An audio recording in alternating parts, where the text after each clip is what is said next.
¿Qué tal? ¿Cómo les va? Muy buenas noches. Vamos a empezar hablando con Miguel Bain, el economista que supo asesorar a Daniel Scioli, un hombre absolutamente valorable por la seriedad de sus opiniones y de sus estudios.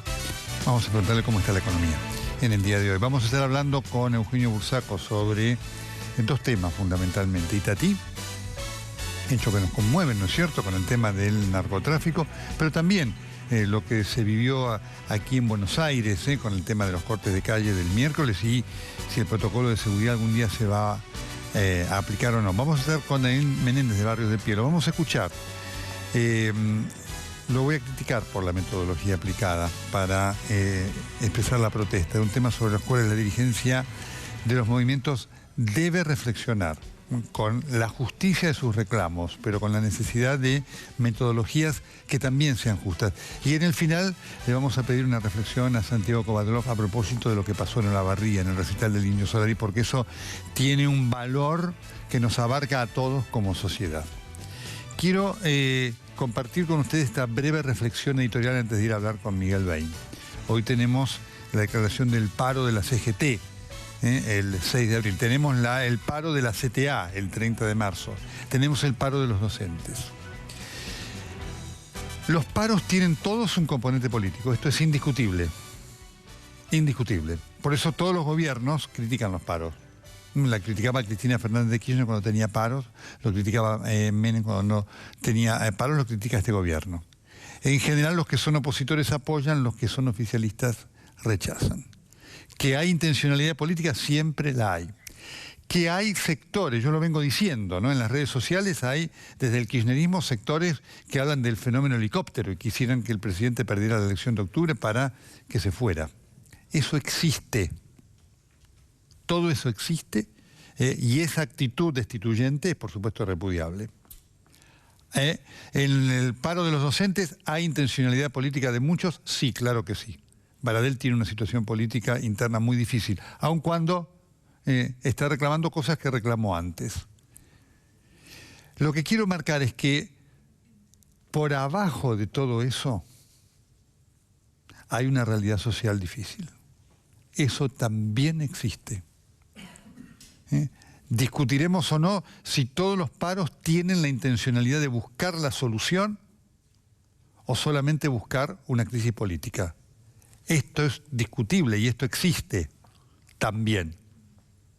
Pero abajo hay una realidad socioeconómica de crisis que existe. Lo acaba de reflejar el INDEC hoy, con honestidad absoluta. El titular del INDEC ha dicho: el desempleo no ha bajado en forma significativa. Y esto el gobierno lo tiene que incorporar, sobre todo cuando viene con un discurso de creación de empleo, que lo hay, junto con destrucción de empleo.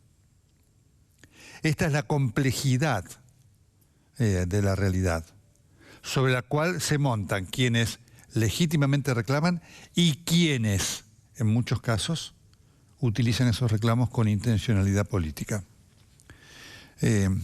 Siempre ha sido así, es así y será así. La obligación, el deber del gobierno y de las dirigencias es buscar las soluciones. ¿Cómo le va? ¿Bien? ¿Qué dicen? ¿Qué tal? Muy bien, buenas noches. ¿Cómo ve este momento económico? Bueno, digo, la economía está un poco mejor que en el mes de octubre. En noviembre y en diciembre la economía recuperó. El último trimestre del año pasado tuvimos una primera recuperación a casi el 1% contra el tercer trimestre. El primer trimestre vamos a tener otra pequeña recuperación, no demasiado grande. Digo, hay sectores que andan bien, el campo se sabe que anda bien, además tuvo un año bastante bueno, va a tener cosecha récord. La obra pública anda bien, el año pasado estuvo paralizada los primeros 6 meses y este año está prácticamente ejecutándose el doble en trabajos públicos en todo el país respecto al primer semestre del año pasado. Y después hay otras cosas que andan mal. ¿Cuáles? Digo, no se sabe la señal que está entregando el gobierno. Me parece que el gobierno está entregando una señal confusa respecto a la coyuntura económica, porque por un lado quiere que se reactive la economía, lo que queremos todos, Para que se reactive la economía se tiene que reactivar el consumo, Ajá. porque el consumo es más de 80% de la economía. Y la verdad que yo lo único que conozco para que se reactive el consumo en el corto plazo es que los salarios reales mejoren, o sea, que los salarios le ganen a la inflación. ¿Y hoy esto no está? En el sector público es una realidad distinta, compleja, porque ahí el Estado es parte, tiene que pelear y discutir porque el déficit fiscal de 6 puntos del producto entre la nación y las provincias hace que eso la Argentina tiene que ir achicándolo. Por lo tanto, los empleos públicos, la verdad que no pueden estar permanentemente en los próximos 2 o 3 años ganándole por 4 o 5 puntos a la inflación. Más bien deberían acompañar, porque el Estado no está en condiciones. ¿Eso Ahora, incluye a los docentes? Sí, eso incluye a todo el mundo. Porque Argentina tiene 3.300.000 empleados públicos, es 1.200.000 empleos públicos más que hace 12 años, y la verdad que cuando uno analiza el sector público no aparece en ningún lado la necesidad de que hubieran aumentado 1.200.000 los empleados públicos. Por lo tanto, es una carga. En algunas provincias los sueldos son más de la mitad del presupuesto. Entonces está todo el mundo acogotado y por lo tanto los gobernadores tratan dentro de lo posible, de cuidar sus presupuestos. Ahora, en el sector privado el gobierno está enviando señales confusas. ¿Por qué? Porque, por un lado, el gobierno dice las paritarias privadas son libres, Sí. lo cual está bien, pero por otro lado inmediatamente dice, pero ojo, atención, cada sector tiene que saber que si va a dar algo de más, eso puede ser pan para hoy, hambre para mañana. O sea, baja también un mensaje a los empresarios de que, para decirlo en términos callejeros, en la medida que puedan, que den un poquito menos. Ajá. Y yo, la verdad que lo que recomendaría es exactamente lo contrario. Ajá. Yo reuniría a los empresarios y les diría, miren, dentro de las posibilidades que tienen, si pueden, traten de dar 2 puntos más, porque si no, la economía, por el consumo, no va a levantar. Si la economía no levanta, toda esta situación política, social que estamos viendo, que genera, yo no diría sorpresa, pero genera de alguna manera una situación incómoda. Sí, claro, conflictiva. Va a seguir. Y por otro lado veo que el gobierno también tiene algunos problemas de gestión que son extraños. Los movimientos sociales hacen esa demostración y después que hacen la demostración hay una reunión y entonces en la reunión se llega a un acuerdo para bajarle fondos. ¿Por qué no se llegó antes al acuerdo? ¿Por qué hay que esperar a frenarle los pagos y después arrancar? Bueno, yo veo ese tipo de cosas. Veo una meta de inflación del Banco Central que es demasiado exigente para mi gusto, que en el caso de intentar cumplirla a rajatabla puede todavía generar que la economía no crezca absolutamente nada. O sea que yo espero que revisen eso y que lo miren, porque la verdad que en la Argentina las expectativas de inflación no están en la zona del 17%, sino que están, pregúntele a cualquiera, 20, 21, 22, tampoco 25, 26. O sea, vamos a tener una inflación de 21, 22. Finalmente no está mal, es la mitad de la inflación del año pasado. Ahora, presionar y apretar torniquete monetario en una economía que no termina de salir de la recesión, la verdad que no es la fórmula indicada para que la economía empiece a caminar. ¿Por qué cree que el gobierno comete este error? Digamos, porque estoy escuchando a varios economistas que además elogian cosas del gobierno, en cuanto a que hacen esta advertencia que parece no ser comprendida o aceptada, o no sé si discutida por el gobierno como tal. Porque yo creo que el gobierno confunde agenda corta con agenda larga. En la agenda larga, los países está claro que crecen únicamente por la inversión. Entonces uno tiene que poner las señales a favor de la inversión y de la rentabilidad de las empresas, y eso es lo que hay que hacer. Una economía que tiene solo 15% de inversión y que necesitaría tener 25%, necesita un shock inversor. Ahora, esa es la agenda larga. Pero los países que ponen ese rumbo, todo inversión y tratar de bajar el consumo y aumentar la inversión, son países que no se validan democráticamente cada 2 años como el nuestro. En Asia, la primera huelga que hubo en Corea del Sur, en 20 años en Samsung fue hace 20 días, cuando había un problema político con la presidenta, que la terminaron echando. O sea, son países donde los sindicatos no tienen fuerza, donde las elecciones son medias extrañas, donde la democracia representativa funciona a medias. Entonces esos países ponen su agenda de desarrollo, no prestan atención a la cuestión social, atraviesan el desierto y 15, 20 años después llegan al desarrollo. Esto es el caso de China, es el caso de la India. La India tiene un poco más de democracia representativa, pero es el caso de Singapur, de Malasia, de Vietnam, de Laos. Eso es Asia. Cuando usted se tiene que validar políticamente cada 2 años, usted tiene la obligación, si encima es un gobierno minoritario, tiene la obligación de jugar políticamente con el padrón electoral que tiene. Es muy interesante escuchar de un economista esta visión política de Realpolitik, ¿no? Pero vaya a explicarle al padrón electoral argentino, el 60% de ese padrón electoral, que hay que postergar el consumo 10 o 15 años para que aumente la inversión y que los hijos y los nietos van a tener un país mejor. Está bien intentarlo, pero uno tiene que saber que esa docencia no va a tener resultados en 1 año, en 2 o en 3. Es una agenda larga. Entonces, falta la cintura y falta la flexibilidad para entender que en la Argentina no se puede intentar reactivar la economía en el corto plazo prescindiendo del consumo, porque va a salir mal. Este es el tema, va a salir mal. Bueno, la realidad se está viendo que lo que el gobierno había pronosticado, lamentablemente, porque nadie, salvo los ultras que quieren que el gobierno se fuera mañana, nadie quiere que el gobierno le vaya mal porque le va mal a uno.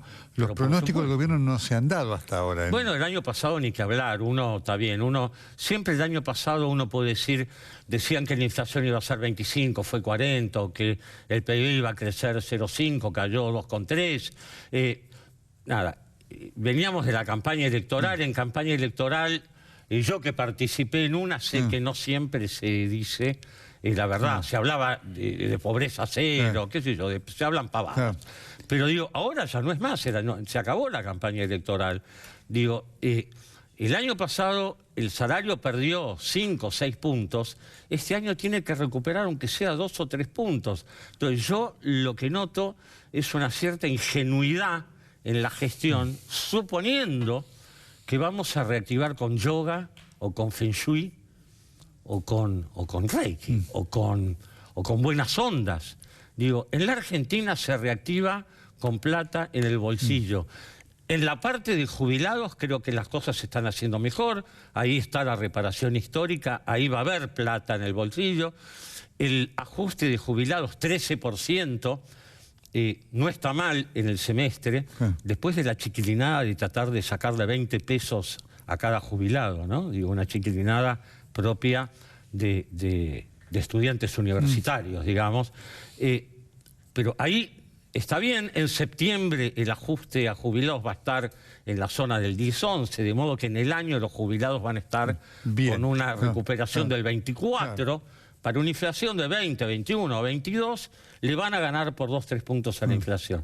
Los empleos públicos, ya lo dije antes, no hay mucha chance de que le ganen a la inflación porque realmente las cuentas fiscales están malísimas. Y en el sector privado, la verdad que el gobierno ahí se está equivocando. En vez de sugerir por abajo de la mesa o en reuniones informales que no, la verdad queremos cumplir la pauta de inflación y para cumplir la pauta de inflación sería bueno que ustedes den menos aumentos. Es un error extraordinario, garrafal, de política económica, pero además es un error político muy serio. Algunos temas puntuales que están siendo discusión. ¿Qué pasa con las importaciones entre los sectores industriales que dicen se abrieron todas las importaciones y el gobierno que dice hay menos importaciones que en el 2015? Yo tenía un amigo mío que decía, ni pelado ni con 2 pelucas.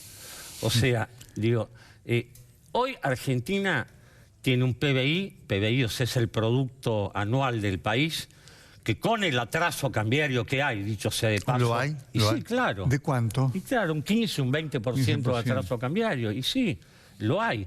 Digo, todas las economías regionales, todos los que trabajan para exportar, están cobrando en pesos para exportar los mismos pesos que hace un año, porque el dólar vale exactamente lo mismo, pero sus costos aumentaron, no pongamos números extraños, 30%, la inflación fue 38%, 30, 32, 33%, aumentaron los costos de todo tipo que produce para exportar. Y los precios son, los precios que recibe, son los precios internacionales que recibe por el tipo de cambio. O sea, en pesos está cobrando igual, tiene 30% más altos los costos, ha perdido rentabilidad en forma importante. ¿Por qué no se corrige esto o cómo corregir esto? No, se puede corregir. Esto es un tema de decisión política. Se puede corregir, porque no se corrige porque el gobierno está financiando todo su déficit fiscal. Antes, esto es gracioso, ¿no? Porque años atrás... Faltaban los dólares. Claro, sobraban los pesos. Los pesos, exactamente. Porque se financiaba todo el déficit fiscal con la maquinita. Ahora se dijo, no, la maquinita no. Todos dijimos, bueno, está bien, la verdad que está bien. Entonces ahora, en vez de financiar con los pesos de la maquinita, se financia emitiendo deuda en dólares en el exterior. Entran los dólares y con esos dólares el gobierno tiene que pagar los gastos de más en relación a lo que recauda. Pero eso no se paga en dólares, los sueldos no se pagan en dólares, los proveedores no se pagan en dólares, la obra pública. Entonces, ¿qué tiene que hacer?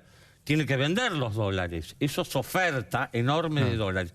¿Qué debería suceder en un país normal? Que el Banco Central le compre todos los dólares que le ofrezca el gobierno nacional. Bueno, el Banco Central nuestro no los compra. Compra una parte y no quiere comprar otra parte porque no quiere aumentar la emisión de pesos.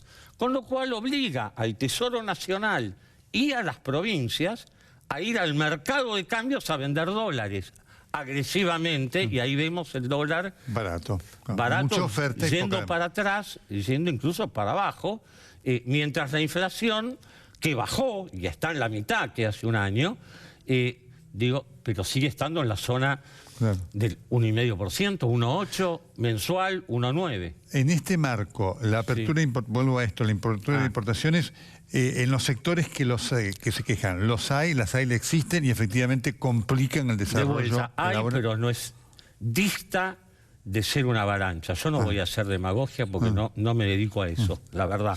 Ni me dedico al lobby. Argentina, en términos de lo que produce, que son con este atraso cambiario 650.000 millones de dólares por año, sin atraso cambiario Argentina produciría 550.000 millones. Importa 60.000 millones por año, 11 puntos del PBI. Es el país más cerrado de América Latina.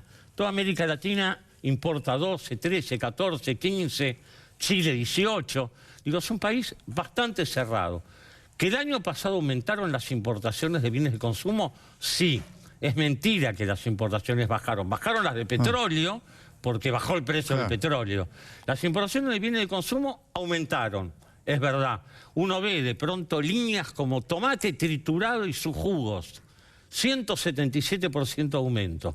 Ahora, ¿usted sabe qué es eso? Eso es jugo de tomate. Argentina no produce jugo de tomate, es insólito. Argentina trae jugo de tomate de Estados Unidos porque este país, increíblemente, no logró producir jugo de tomate. Ahora, hay sectores donde el consumo, la demanda les está cayendo y las importaciones le están aumentando, lo complican. Pero bueno, digo, el atraso cambiario justamente complica todavía más. Ben, como siempre, muchas gracias. Se le entendió todo. Bueno, muchas gracias por la invitación. Ojalá el gobierno que lo entiende también lo escuche. Muchas gracias. Sí, es una humilde opinión. Muy amable. No, gracias. Muy bien, me voy a dialogar con uno de los responsables de la seguridad en la Argentina, porque este es otro de los temas. ¿Qué tal, Bursaco? ¿Cómo le va? ¿Qué tal, Nelson? ¿Cómo está usted? Qué impactante lo de Itatí. Sí, tiene un costado, creo yo, muy positivo y un costado que nos tiene que preocupar, ¿no? En lo positivo, hemos avanzado en desestructurar una banda complicada, que en los tiempos que lo estuvimos investigando trasladó por lo menos 15 toneladas de marihuana a los grandes centros urbanos, que tenía un paraguas de protección política, con un intendente y un viceintendente involucrados, que tenía jefes de policía que actuaban amparándolos. Y la verdad que fue una muy buena investigación que terminó con todos presos y con un mensaje muy claro que los que se pasan del lado del crimen van a ser castigados. Lo negativo es que pone en blanco y sobre negro cuánto ha penetrado el narcotráfico en Argentina, creo, ¿no? Y que lamentablemente también ha penetrado en las estructuras políticas. ¿A usted le sorprendió eso? No, porque ya lo veníamos viendo. El año pasado tuvimos presidente de consejos deliberantes, hemos detenido miembros de consejos deliberantes, hemos detenido jueces federales involucrados en narcotráfico, jefes de policías.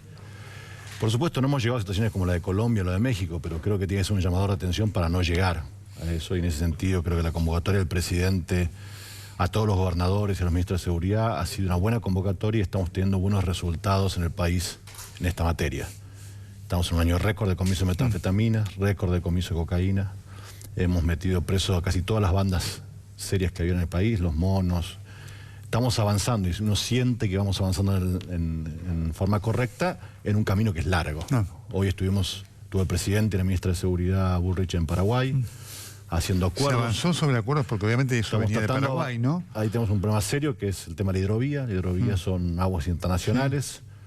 Este año detuvimos un barco de bandera paraguaya con 10 toneladas de marihuana adentro, pero esa situación que comercialmente es muy buena, que puedan circular los barcos, nos genera un problema de seguridad. Porque por esos barcos entra parte de la droga que entra al país y que una va a Europa, pero otra queda acá. Con lo cual necesitamos generar un convenio con Paraguay, con Brasil, con Uruguay, para poder controlar mejor esa hidrovía, como controlamos el espacio aéreo, como controlamos las rutas. Ahora, por supuesto, esto escapa a ustedes, ¿no? Pero escuchábamos la cobertura que hacía nuestro colega Mario y compañero Marcos Barroca de allí, y una de las cosas que se escuchaba en cuanto a que, claro, la gente ahí no tiene otras alternativas económicas en muchos casos, ¿no? Lo que hay que estar atento en cuanto a una tensión, insisto, permanente en el narcotráfico, porque hoy usted tiene acá, pero el proceso continúa, ¿no? Totalmente. En contextos que a veces ayudan.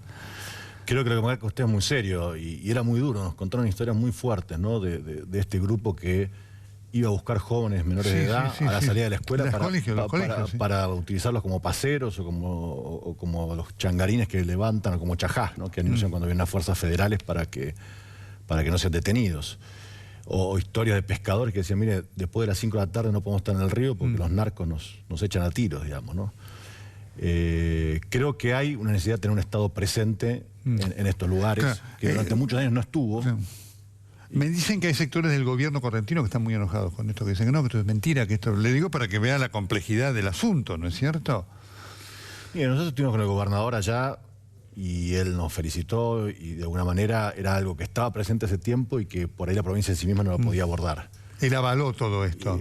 Y avaló el trabajo y la verdad que este intendente de Frente para la Victoria, aparte que es una aclaración, no es que él solamente era connivente o miraba para otro lado, ¿no? Él era parte de la organización criminal, no financiaba los embarques, o sea, era parte de la actividad criminal y está imputado como miembro de una asociación ilícita que en este caso hacía narcotráfico y demás.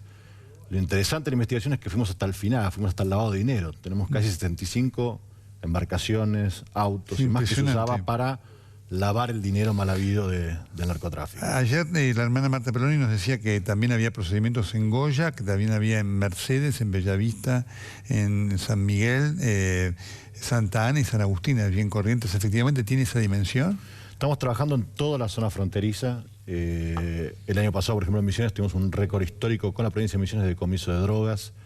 Ahora estamos ubicando 4 centros fronterizos en tecnología, tanto en la frontera como en los 100 kilómetros, que son en Aguas Blancas, La Quiaca, Salvador Massa y la Triple Frontera, de manera de tener mejores radares, sensores, tecnología para ayudar a la presencia de las fuerzas, para poder entender qué es lo que pasa por ahí y que no sea un colador como era históricamente.